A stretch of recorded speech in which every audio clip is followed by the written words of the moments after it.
Whether you're a skeptic or a believer, join me, Rob McConnell, as together we'll investigate the world of the paranormal and the science of parapsychology here on the X-Zone Radio TV show on XZBN and the X-Zone TV channel on Simul TV. Since 1990, the X-Zone Radio TV show has been the place where people dare to believe and dare to be heard. Together, we'll investigate UFOs, aliens, ghosts, Bigfoot, psychic phenomenon, lake monsters, conspiracy theories, government cover-ups, the truth embargo, alien abductions, ESP, haunted locations from around the world, and so much more. With over 28 years of broadcasting and more than 4,500 individual guests, the X-Zone is truly a place where fact is fiction and fiction is reality, as evidenced by the credibility, integrity, and professionalism of the guests that we bring to our international audience. If you have seen a UFO, had a close encounter, seen a ghost, Bigfoot, lake monster, or a story that you would like to share or have investigated, contact me, Rob McConnell, by sending me your email to xzone@xzoneradiotv.com, or you can call toll-free 1-800-610-7035, extension 143, and on Skype, X-Zone Radio TV. For more information on the X-Zone Radio TV show with yours truly, Rob McConnell, visit www.xzoneradiotv.com or www.xzonetvchannel.com or simultv.com and xzbn.net. Until next we meet here in the X-Zone from our broadcast center and studios in Hamilton, Ontario, Canada, always remember, X-Zone Nation, keep your eyes to the sky and your heart in the light.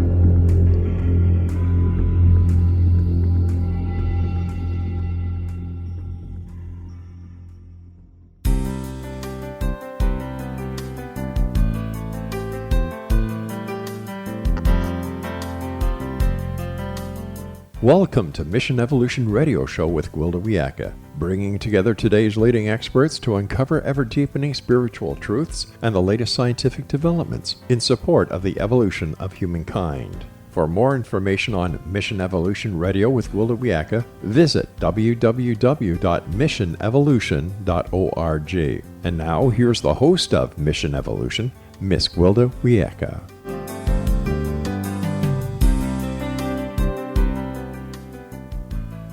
Hello, dear friends. This is Mission Evolution Radio Show, where we share innovative thoughts with today's leading scientific and esoteric experts, supporting the path to unity and enlightenment. I'm Gwilda Wiyaka. This hour we'll be exploring evolution of the soul.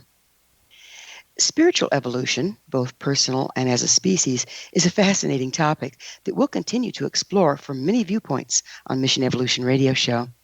It is, after all, the opportunity of this lifetime. However, while we've been focused on evolving through our current incarnation, one aspect we have yet to touch upon is the evolution of the human spirit. This exploration raises many questions. Is there such a thing as past lives? Do we reincarnate? If so, what's the purpose of coming back again and again? Do we incarnate in places other than Earth? Do we evolve during this reincarnation process, or do we just have to start all over again every lifetime? With us to delve into this intriguing topic is Tricia McCannon, author of The Angelic Origins of the Soul, Discovering Your Divine Purpose. Tricia is an American clairvoyant, historian, and teacher who's traveled the world in search of answers to the greatest mysteries of the ages. As a mystical symbologist and researcher, she's an initiate of many ancient systems of knowledge and the author of 13 online books and 35 DVDs. Tricia is the founder of the Phoenix Fire Lodge Mystery School in Atlanta, a Reverend in the International Assembly of Spiritual Healers, and a Bishop in the Madonna Ministries. Her website, TriciaMcCannonSpeaks.com.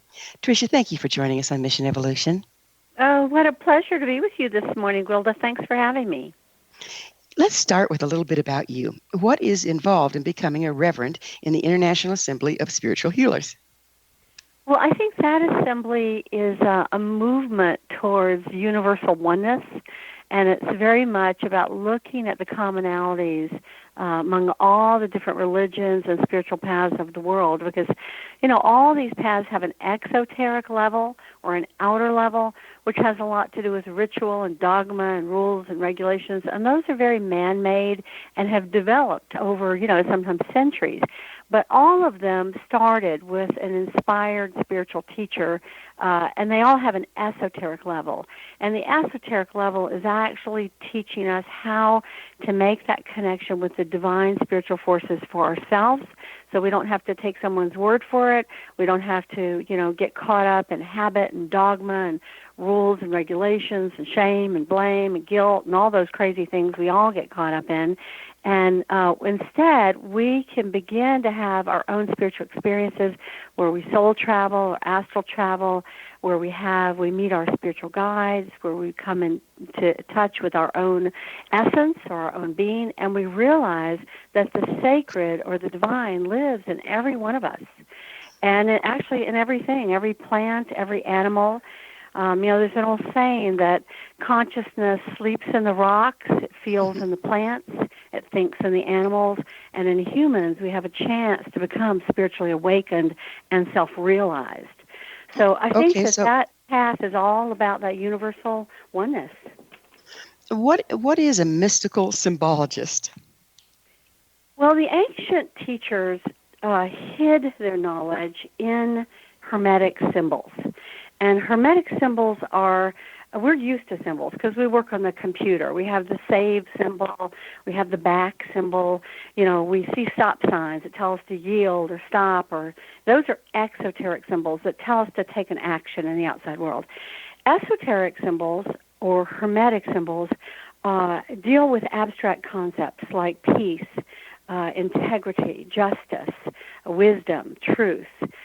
These are things that, it's hard to come up with a symbol for. But the ancients encoded their knowledge into these Hermetic symbols that act as keys to doors that open up higher consciousness in every one of us. So if you weren't an initiate, you just see an owl. But that's just an example. Or you see a cross, or you see a lion, or you see an eagle. But if you are an initiate, you understand that the lion, is connected, for example, with the heart, with the power of the sun, with Leo, which is the only astrological sign that's overseen by the sun, which is 97% of the mass in the solar system. When you see the owl, you realize that we're talking about someone who can see in the darkness, a clairvoyant. Do these symbols mean the same thing for everyone, or is it kind of a universal, unconscious or subconscious thing, or do they have different meanings for different people? It is universal. It is universal. And, I think that this is a language that the soul knows at a very deep level. But, of course, we have been conditioned by our societies to believe certain things, so we can have filters, fear filters. For example, the snake. The snake is was always a symbol of wisdom or enlightenment because of the rising of the kundalini through the spine that brings us to enlightenment. It's the only animal we know that sheds its skin and dies while it's still alive, so moves into a higher state of consciousness. But in the patriarchal religions, the snake became demonized. And so, and then if you go into Freudian psychology, they're going to tell you the snake has to do with sexuality and the man's phallus. So we can have these societal filters that have been laid over these symbols that can misconstrue them in our psyche. But the serpent was always a symbol of enlightenment. This is why the pharaohs had it, like the cobra coming out of their forehead and so forth. And this is why in India you've got the big cobras overseeing Buddha, as he's meditating. So would you define the soul as we're going to be referring to it today? Well, the soul is a spark of God. The divine, I think, decided to create the manifest realms, the lower worlds. That's where we are, the worlds of form and time and space and contrast. I think in order to give souls a playground for learning. And, of course, what are we learning? hopefully what we're going to learn is compassion, understanding, patience, wisdom, tolerance, how to work together, how to be independent and how to be interdependent. There's a million lessons that we're all working on. And in the back of my book, how do you, excuse me, where do you get your information on all of this? Well, I'm an initiate of many different spiritual paths. Which ones? I've been clairvoyant since I was a child. I've had clairaudience and clairvoyance when I was 8. I grew up across from a great forest, so I could see the elementals in the forest, and this angel of the forest, overlighting angel, appeared to me and began to teach me when I was 8 years old about the great chain of being, how the light and sound of God are stepped down through the dimensions to eventually form the physical world. So your information comes from esoteric forms. Yes, both inner experience and very powerful masters and guides that have been my teachers, and also from really the wisdom of the ages. I'm trained in the Egyptian teachings, the Celtic, Native American teachings. Where did you get your training? Oh, my goodness. I guess you probably haven't had a chance to read my book, The Return of the Divine Sophia. That was my book before the one that we're talking about today.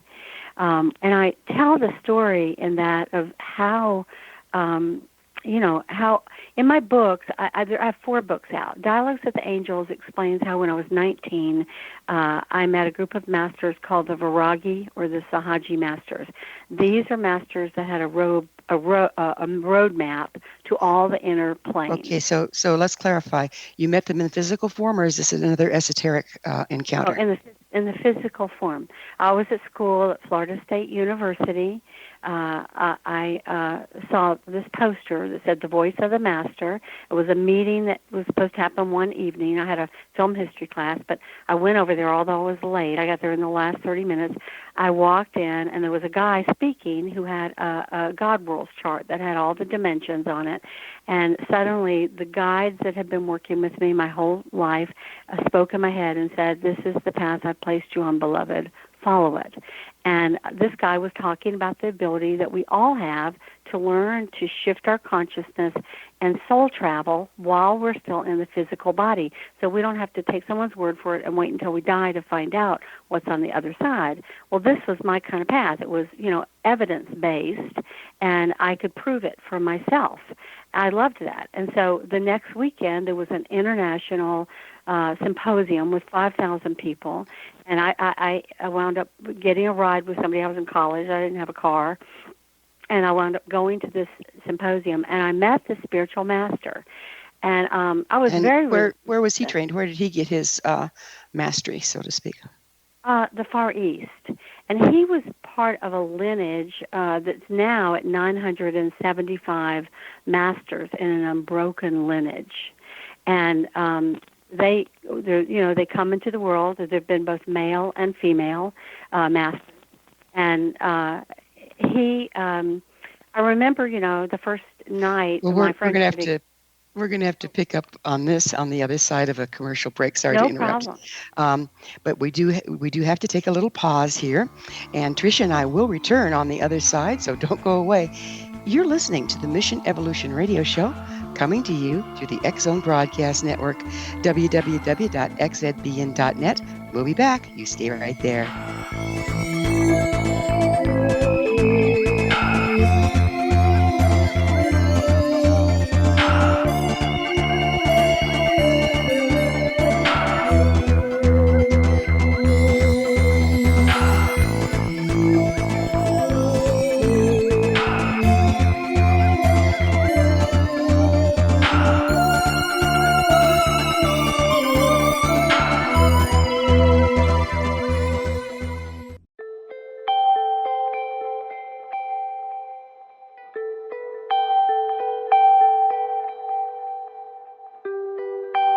It's hard to listen to the news without realizing we're living in volatile, unprecedented times.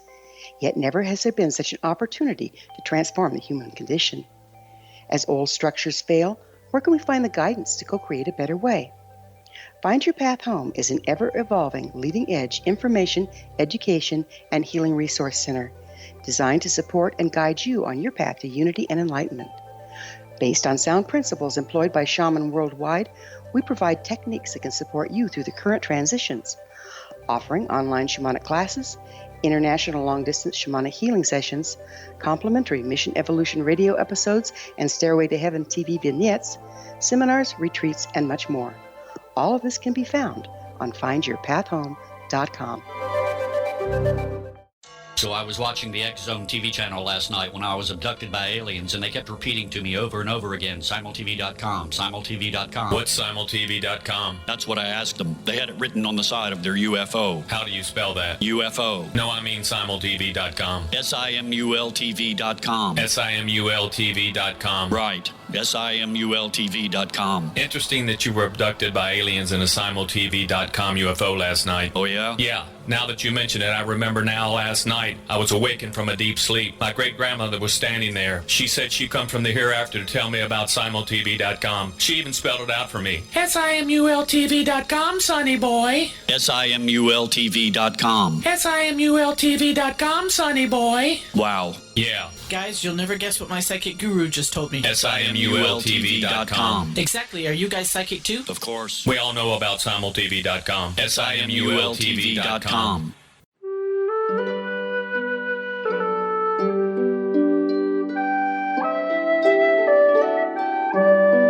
Path Home Shamanic Art School proudly presents the Gathering of Shaman 2019 Fall Retreat, Manifestation Samhain. Join me, certified shamanic instructor Gwilda Wiyaka, in the magnificent Colorado Mountains this November 2nd and 3rd for a life-changing event. Participate in unique teachings and ceremonies that'll put the power and magic of shamanic manifestation into your hands. Sit in circle with like-minded individuals, sharing group energy and the power it generates. Classes will be held in a facility next to the beautiful, majestic Arkansas River, further empowering the experience. Space is limited, so reserve your spot today. For more information, visit findyourpathhome.com or email touchin@findyourpathhome.com.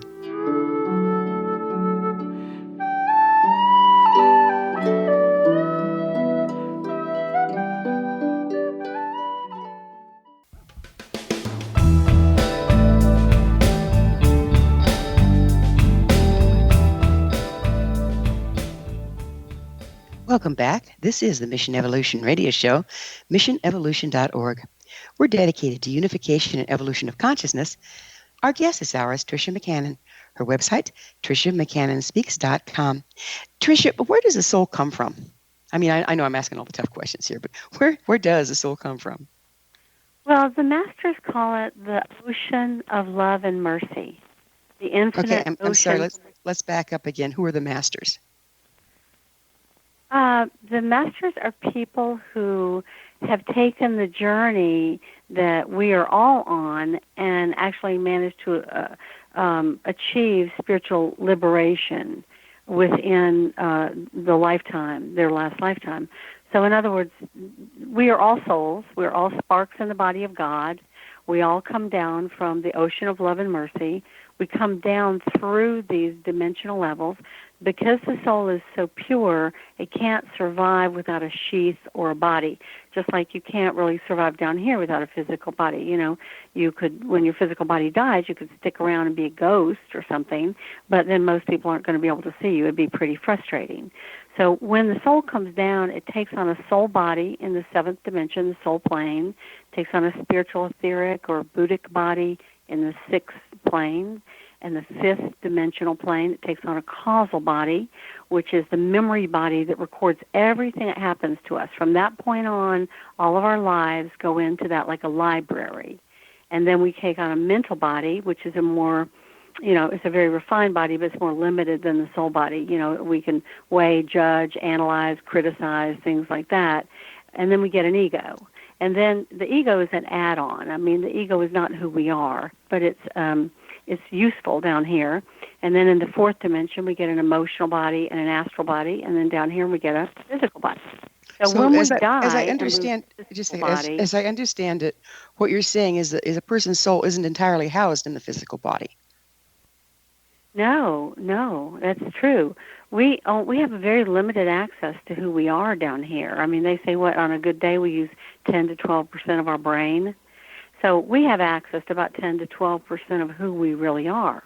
So if we're evolving, our spirit is evolving. Is that the premise here? That Yes. But if it's pure to start out with, why does it need evolving? I'm a little confused there. Well, that's a very, very good question, Gwilda, and I think there are many philosophers that have contemplated the answer to that. And I think at a certain level, I mean, we can say, there's different stories. Like these are all allegories. I'm sure that, God's children were playing in heaven and they were not sharing with one another, so we got sent down to the lower worlds in order to experience separation and then choose of our own free will love. And, whether we think of it as human love, of our children, of our mates, of our parents, but eventually God love. So of our own free will to choose unity. So that's one kind of answer.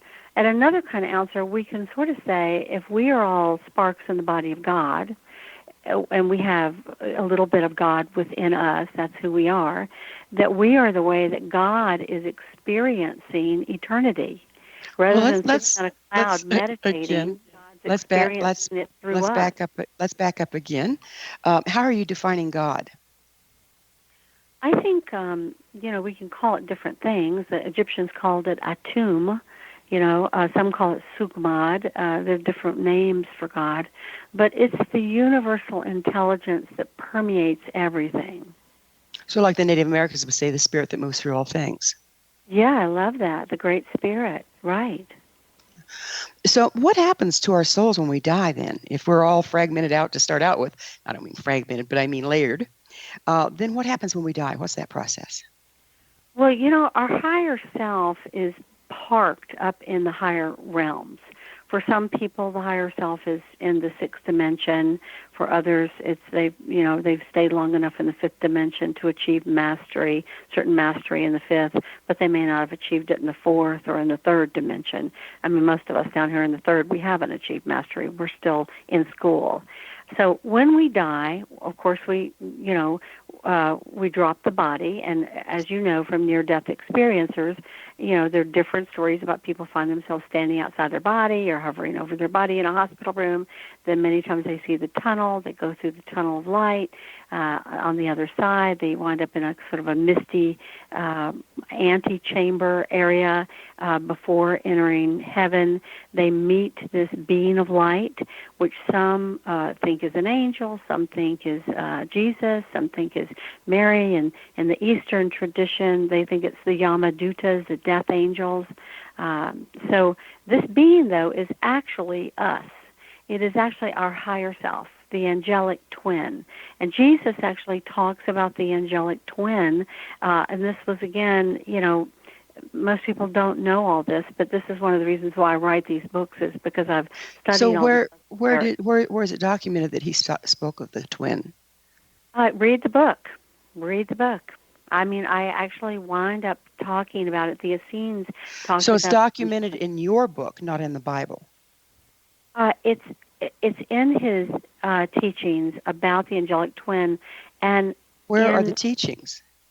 What I'm saying is read the book, Sweet Pea. I know you've got a lot of books to read. You interview a lot of people, but if you get a chance, do read the book. I'm asking where you're getting your information that's in the book.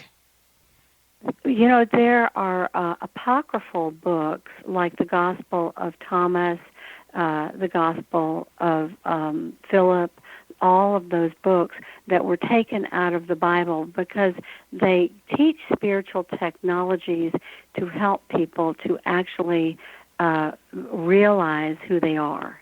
Yeah, I've heard of that before. They were taken out. Were they rediscovered? Yeah, in the Nag Hammadi text and the Dead Sea Scrolls, they found these apocryphal books. For example, in the Gospel of Thomas, Jesus says, when you make the two eyes into one, the inner into the outer into the inner, the male into the female, and the female into the male, then you shall see the kingdom of heaven. So if you don't know what, if you're not an initiate and you don't know what this means, it sounds like gobbledygook. But if you understand the spiritual technology, he's saying when we balance the left and right sides of the brain, the masculine and feminine, and we join the two eyes, physical eyes, into the third eye, which is in our forehead. We open up our inner sight, and then we gain access to the inner realms. Then we can have these direct divine experiences for ourselves. So are the accesses to the inner realms access to spirit? Is that what you're saying there? Yes. So you're finding the divine from within. Yes. That's really, of course the divine is all around us, but most people don't see it. But yes, it's gaining access into the spiritual realms, into the temples of golden wisdom on the inner planes, into being able to sit at the feet of teachers or master teachers who work in these different temples for the upliftment of humankind. Temples being esoteric realms again. There are buildings. The physical world is a world of form. Okay, we look around us, we see houses, trees, cars, we see grass and all of that. In the astral world, it's also a world of form. The fifth dimension, the mental plane, is also a world of form. So there are still grasses and trees and buildings and cities, crystal cities of light and temples that exist, but they vibrate at a higher frequency in the fourth and at still higher frequency in the fifth dimension. So again, esoteric as in unseen by most people. By most people, yes. But if you're traveling in the fourth dimension, you can see them. If you're traveling in the fifth dimension, you can see them. And that's why soul travel is really something we could learn. Astral travel, you can only travel into the astral plane, the fourth dimension, or the third dimension. Okay, so what's the difference between astral and soul travel? Astral travel is a connection through the navel with what's called the silver cord. Okay, soul travel, you're going literally up through the third eye, that Tijra in the center of the forehead, and the pineal gland and the crown chakra at the top of the head. With soul travel, you can travel into any plane, the third, fourth, fifth, sixth, seventh dimension. With astral travel, just like the physical body, you can only go to the physical world, because it's in the third dimension. The astral body in the fourth dimension can only go to the fourth dimension or that which is under it in vibration. So astral is more like bilocating in the physical world, but outside of time, space, and physicality?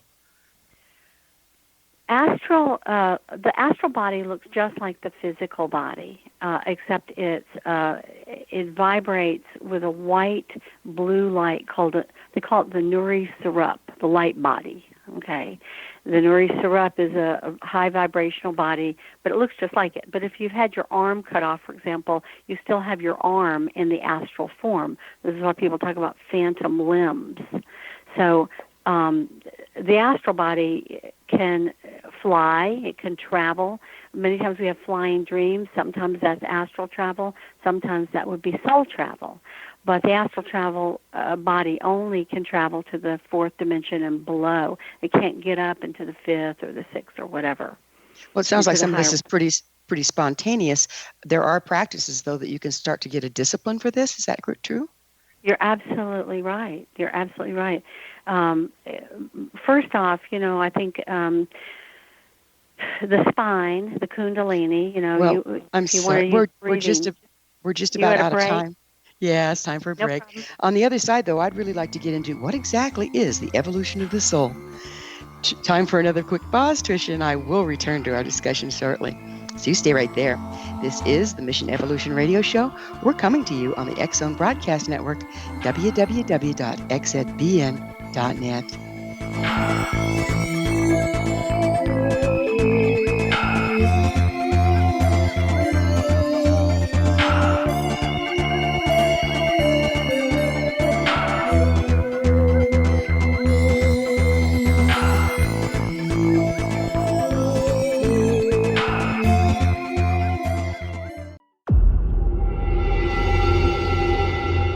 Whether you're a skeptic or a believer, join me, Rob McConnell, as together we'll investigate the world of the paranormal and the science of parapsychology here on the X Zone Radio TV show on XZBN and the X Zone TV channel on Simul TV. Since 1990, the X Zone Radio TV show has been the place where people dare to believe and dare to be heard. Together, we'll investigate UFOs, aliens, ghosts, Bigfoot, psychic phenomena, lake monsters, conspiracy theories, government cover-ups, the truth embargo, alien abductions, ESP, haunted locations from around the world, and so much more. With over 28 years of broadcasting and more than 4,500 individual guests, the X Zone is truly a place where fact is fiction and fiction is reality, as evidenced by the credibility, integrity, and professionalism of the guests that we bring to our international audience. If you have seen a UFO, had a close encounter, seen a ghost, Bigfoot, lake monster, or a story that you would like to share or have investigated, contact me, Rob McConnell, by sending me your email to xzone@xzoneradiotv.com, or you can call toll-free 1-800-610-7035, extension 143, and on Skype, X Zone Radio TV. For more information on the X Zone Radio TV show with yours truly, Rob McConnell, visit www.xzoneradiotv.com or www.xzonetvchannel.com or simultv.com and xzbn.net. Until next we meet here in the X Zone from our broadcast center and studios in Hamilton, Ontario, Canada, always remember, X Zone Nation, keep your eyes to the sky and your heart in the light.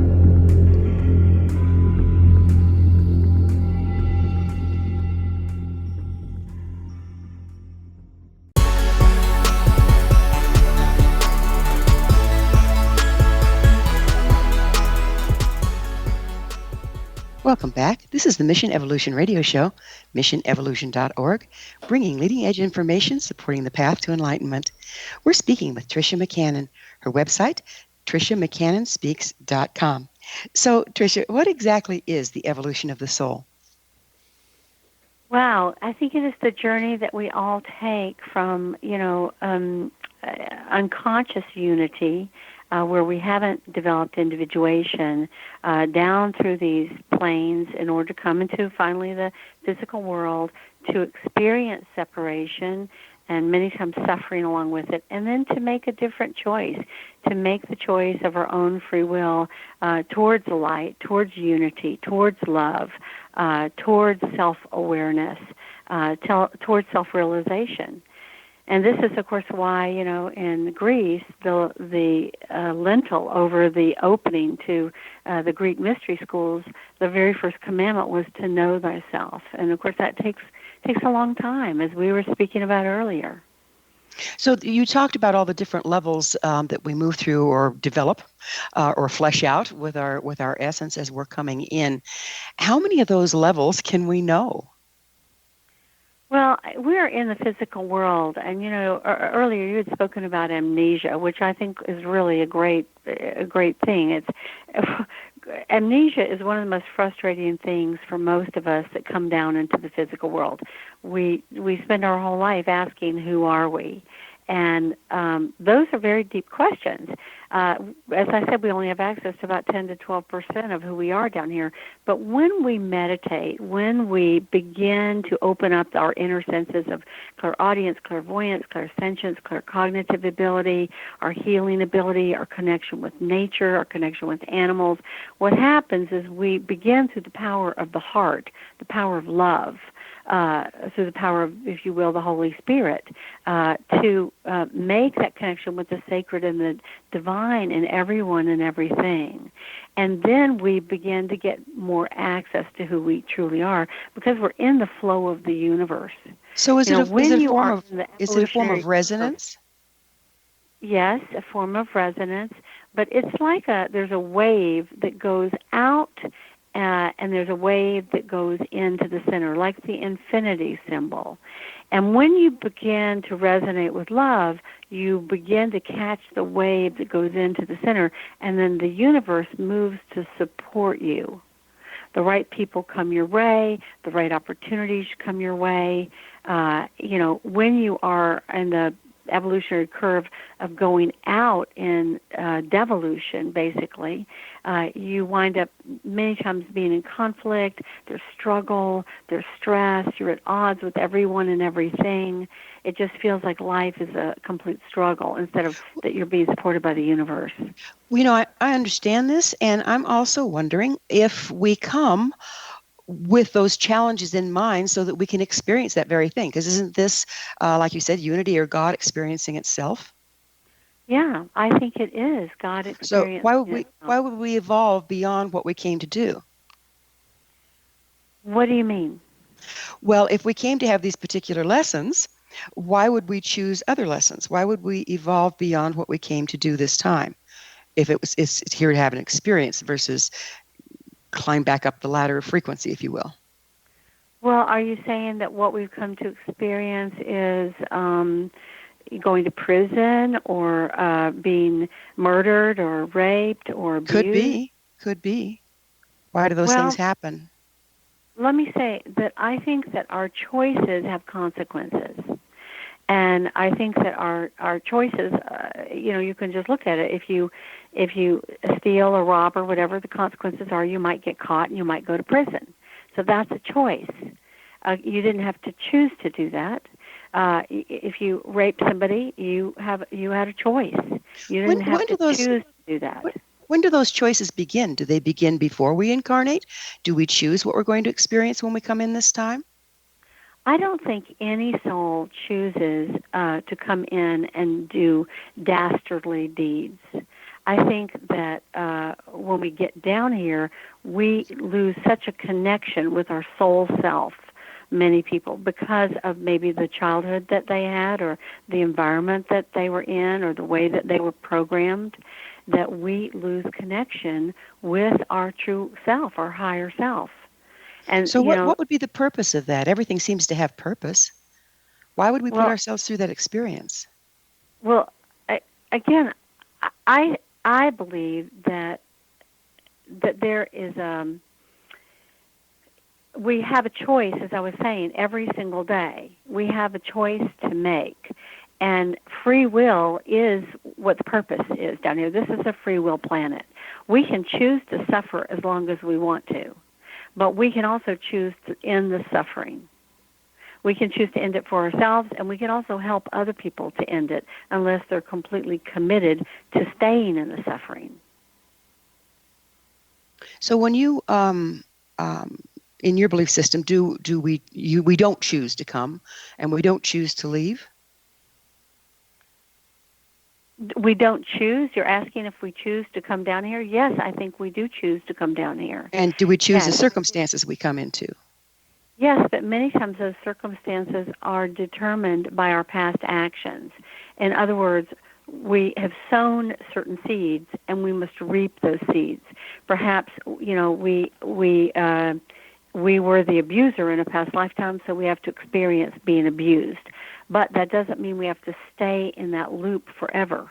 That's called the PVR triangle, the persecutor, victim, and rescuer triangle. And about 85% of the world is playing that game, where they're the victim one moment, then they're the persecutor the next, then they run around and they think they're the rescuer. It's a triangle that gets, we get looped into it. So perhaps we have karma that we have to pay off in order to learn compassion for other people's suffering, but we don't have to stay for our whole lifetime in that suffering. What creates karma? What exactly are you talking about with karma? That's an interesting term, and I've heard lots of different definitions. It's cause and effect. When you sow a seed, the seed can either sprout if you don't tend it, or if you tend it, it can grow into a beautiful plant or a beautiful tree or a beautiful bush.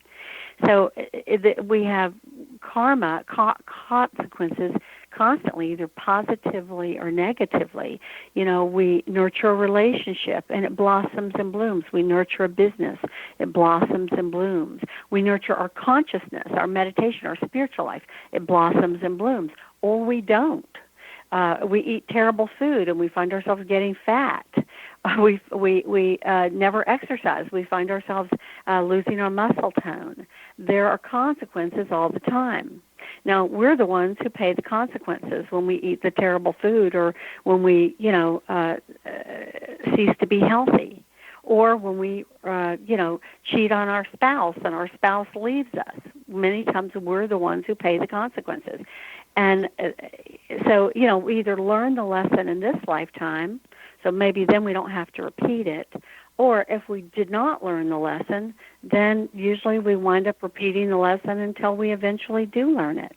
So why do we come back and back again and again and again and again? What's the purpose of that? Is that just to clear up karma? Well, it can be. It depends on your level of evolution. I mean, there's some people that have come back to this planet in divine service to uplift others. Those are, the Bodhisattva vow. Some of the great spiritual masters like Kuan Yin have taken that. I'm sure Jesus took that vow. Buddha has probably taken that vow. These are souls who have freed themselves from the wheel of samsara, or the wheel of suffering, the wheel of becoming enlightened. They have become enlightened. And they can either choose to, stay in the fourth dimension and serve, stay in the fifth dimension and serve, or they can choose to take an incarnation and come back here. So, it's not just one or the other. There's a whole gray scale from people who are totally stuck like flies on fly paper to people who, have cleared up a lot of karma, but they're still learning lessons. They're still trying to awaken. They're good people. They may or may not be metaphysical, but they're doing good works in the world, and they're trying to live a life of kindness and love. One thing I still keep getting stuck on, and that's if we are pure essence, we are pure souls, why do we devolve in the first place in order to evolve? What's the whole game here? It's about giving us free will choice. It really is. And some souls, when you give them free will choice, it's like they're hearing the divine music of the spheres, and they suddenly can't hear it. Some souls are like, "Don't you remember that beautiful tune? Don't you remember? Let's all try to sing it together. We can create it." Other people are like, "Hey, I can't hear that song anymore. Oh, what the hell? I'll go make my, have a rampage and, throw a temper tantrum because I'm angry." Some souls, feel like they've been abandoned or betrayed. Those souls are dealing with anger. Some souls feel like they're alone down here. Those souls are dealing with fear. Some souls feel like they're not worthy, and those souls are dealing with sadness. So we'll have to look into that a little bit further because it's a very interesting topic. But we're about to run out of time in this segment. We do need to take a break. But when we come back, we're going to go deeper into why do we keep coming back? I still want to know. Tricia and I will be back shortly, so don't leave us now. This is the Mission Evolution Radio Show on the X-Zone Broadcast Network, www.xzbn.net.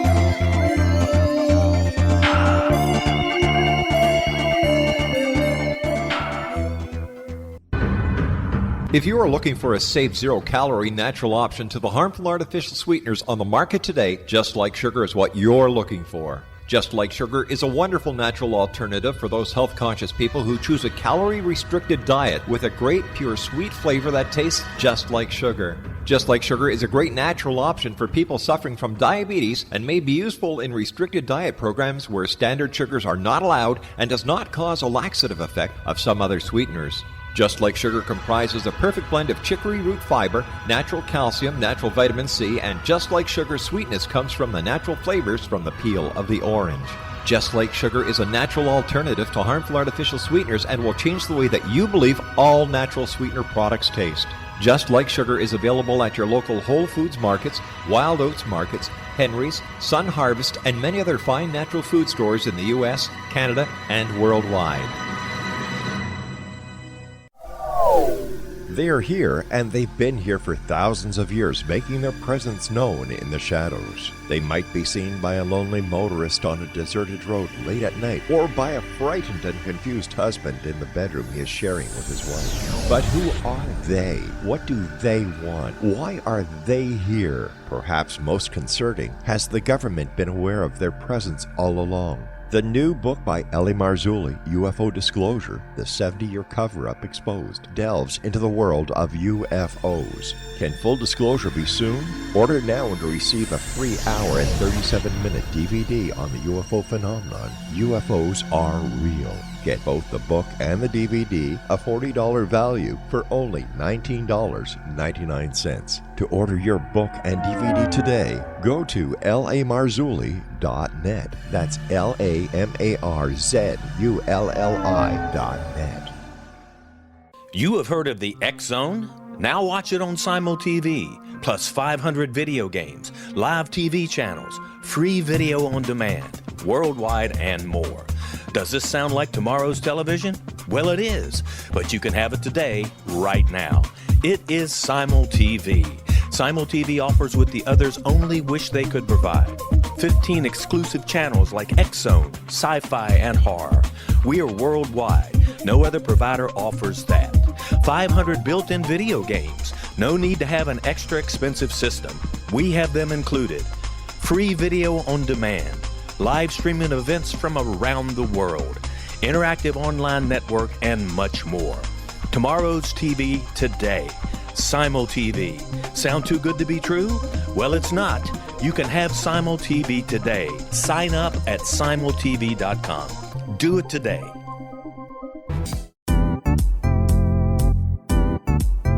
Memorable dynamic presentations are a not-so-secret weapon in the business world. Do you have a powerful message that must be shared, but you haven't found a way to deliver that message? Do you want to be known as a top public speaker who gets amazing results? Are you ready to create and deliver your powerful message? Thomas Hides can help you create and deliver your speech to get the results you desire. Visit iconquality.com. Did you expect your business to flourish, but instead it plateaued or didn't get off the ground yet? Would you like to achieve massive goals and discover new sources of income within your business? When you're ready to experience that type of success with fast results, Cindy Hendricks is the business coach for you. Her work with entrepreneurs and business owners has been life-changing. To get you and your business where you want to be, go to imaginemoresuccess.com. Has the fear of public speaking stalled your business or personal life? What would you give to develop and maintain supreme confidence? Have an invaluable private program to always perform at your best. Imagine how you would feel. You can have all that and so much more today with Thomas Hides' life-changing course called Number One Fear Unleashed. Visit numberonefear.com and be liberated from your fear of public speaking.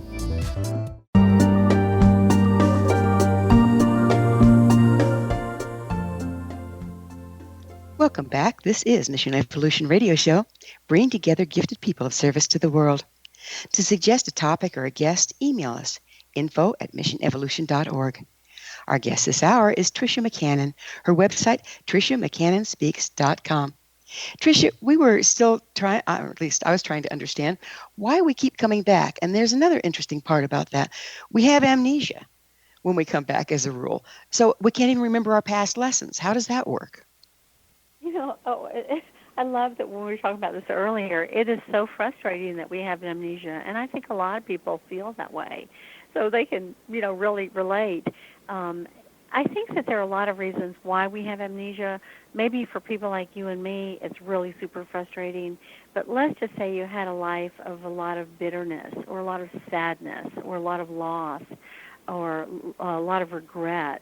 I think that the intention behind kind of, wiping everything clean in the conscious mind at least, although it resides in the deeper subconscious mind, all the past lives that we've had, is to give us a fresh start, so that our mistakes or our regrets or losses or sadnesses don't weigh us down and stop us. When you think about it, when we're young, we're most of us are happy and joyous, and we have a lot of vibrant energy to take on the world and so forth. And sometimes when we get older, maybe it's because the physical body begins to wear out. We become slower, more seasoned, and we don't make the same kinds of decisions. We make decisions based on security and money and safety, and I don't want to run down and take skiing lessons because I could hurt my knees. When we're young, we're like the world is our oyster. We're invincible. And so I think that in every lifetime we get an opportunity to start again and to rewrite our history and to build on the knowledge that our soul has learned, even though our personality self, our conscious mind, is having to relearn it or be re-exposed to it. So are we actually evolving then? I mean, if we don't have any memory, how can we evolve through the reincarnation process? Do we just start over again every time? No, we don't really. For example, I'm sure this has been true for you, Gwilda. There are probably certain things you've been attracted to, whether it's, like the esoteric or the spiritual, the religious, or maybe certain foods. You love Italian or French food, or you love, Italian furniture or colonial, or these are all like echoes off of past lives that we've resonated with, For me, I have a strong history from Atlantis, Greece, Egypt, the Druids, Native American, the Chinese. These are some of the areas where I've incarnated. So I look around my house and I have Chinese furniture, I have beautiful medieval tapestries, I have things from the Far East that, I have Mary, I'm very strongly connected with Jesus. I have statues of Mary and Kuan Yin. And so these are all ways in which my soul self is speaking through, my choices of what I choose to surround myself with. And, of course, what am I drawn to? I'm drawn to the Egyptian mysteries, the Celtic, the Native American, all these things I've studied in this lifetime. They come from many, many lifetimes of having been an initiate in these paths in other lifetimes. So are we in a better position to evolve at this particular time in history than in times past? I think we are in a lot of ways. On one hand, just at the physical level, we're not having to churn our own butter and milk our own cows. And so even though we're busy, in 9-to-5 jobs and we've got traffic jams and things on the highway, we're in a place between, radio shows like yours and the internet and, books on tape and libraries where we have much more access to knowledge, information of whatever it is we're really wanting to learn in this lifetime. And we can find a way, as long as we can pay our bills, to make the time to do it because we're not having to go, out hunting to kill the meat to put on the table and skin it. Okay, so our lives are structured in different ways than they were even 150 years ago. Well, I think an interesting topic that this is a good time to bring up is, what is life purpose as you see it? Well, to me, it's about love. I mean, it's really about a connection with the divine and seeing the divine and bringing more of, enlightenment is bringing the light down into matter. It's not just about getting off this planet, people have different ideas about what ascension is, but it's not just about how fast can I, get off the planet. No, while I'm down here, what good can I do? How can I help my fellow man or fellow woman? How can I raise the consciousness? And you're doing the same thing with your show. What drives you? Those deep, abiding questions that humans have been asking for thousands of years. Who am I? Who is God? What are we doing down here? How can we have a better life? How can we help others? I think those are the underlying questions of all of mankind for anyone who's a deep thinker.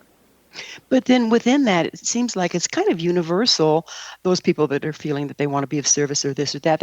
There's just always this kind of burning feeling that they have a purpose and they're trying to find it. How can a person find their life purpose, their individual one? Well, again, I think that, that's a very personal question for every single person.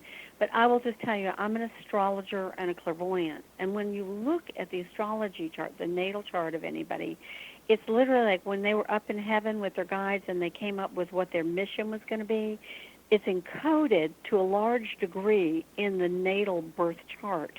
Now, you may see, like in this chart, it's like you're going to work with animals, or you're going to work with children, you're going to work with families. That would be very Cancerian, or help the earth. Aquarian, you're going to help to raise consciousness. People have a lot of things, let's say in the 6th house, they might wind up being healers, doctors, or nurses. So are you saying that the blueprint for our life purpose is actually in our natal chart? A lot of the blueprint, yes. If you can look through that filter, and there are many wonderful astrologers out there, and they all look through different filters. But because I'm a clairvoyant who's done 6,000 soul readings for people around the world, the filter I look through is who is this soul, why did they come to this planet, and how can we see their purpose laid out in their chart.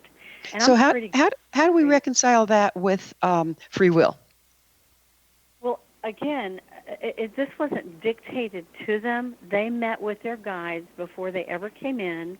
The guides knew exactly what their strong points were and their weak points, and they figured out what the plan was. I want to come in and be a violinist or a musician, or I want to be a teacher, or I want to be a mother and have a family this time. So you are saying we do choose what our life's path is going to be to a certain extent. We do choose. And then the chart is laid out. The guides go to work to try to help us be born at the right time and place, to give us the right chart. Excuse me, who are the guides? Well, we all have guides. We all have individual guides that have been assigned to us. And most of us have 2 or 3 of them.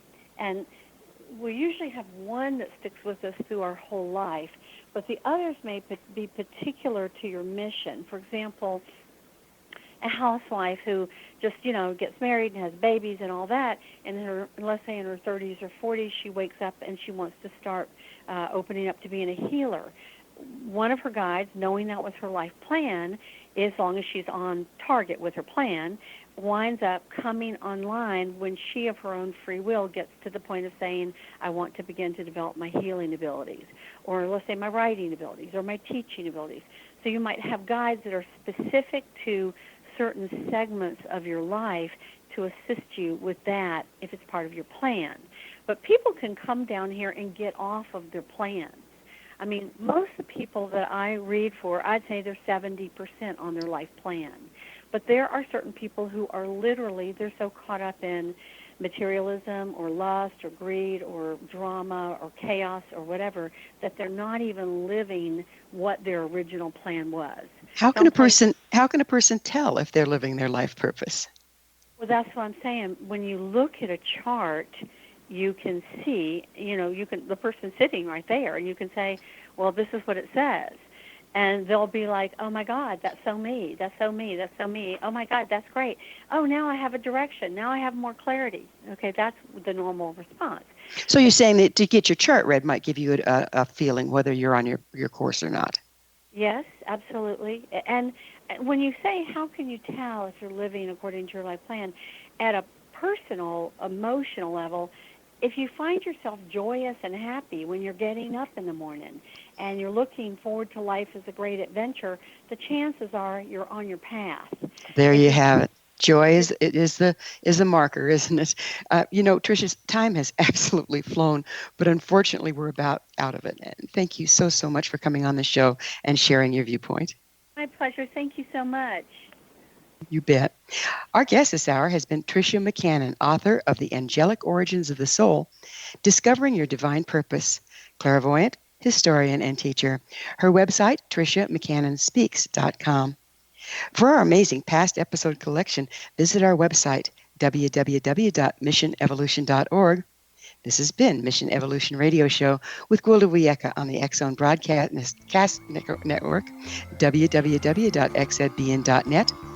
Join us next time as this mission continues to bring information, resources, and support to you in our evolving world.